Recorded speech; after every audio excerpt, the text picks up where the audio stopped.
দেখবেন খাওয়ার সময় অনেকে আমাদের পাতে তুলে দেয় অনেক কিছু। জামাই বাবাজি খেতে বসছে, শালারা দিতেছে মুরগির রান, খাসির রোস্ট। জামাইকে আর পারি না, বাস বাস বাস, শালা বাবুরা বাস আর দিস না, বলি না? তার মানে জামাইয়ের জন্য এটা বাস, প্লেটে যা আছে যথেষ্ট। আল্লাহ বুঝাতে চাইলেন এই 30 পাড়ায় যা দিয়েছি বাস যথেষ্ট, নতুন করে সমাধানের জন্য অন্য কোথাও চোখ বোলানো লাগবে না। চিল্লা এখন ঠিক কিনা?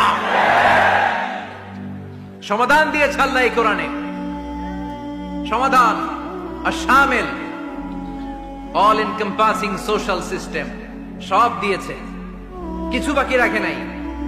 সায়েন্স থেকে শুরু করে, সমাজ বিজ্ঞান থেকে শুরু করে, গার্হস্থ্য অর্থনীতি থেকে শুরু করে, সাহিত্য থেকে শুরু করে, হিস্ট্রি থেকে শুরু করে, প্রাগৈতিহাসিক বর্ণনা থেকে শুরু করে, আমাদের যার যা দরকার তা আল্লাহর কোরআনে আছে না নাই? এজন্য সমাধান খোঁজার জন্য আমরা চোখ রাখবো কোথায়?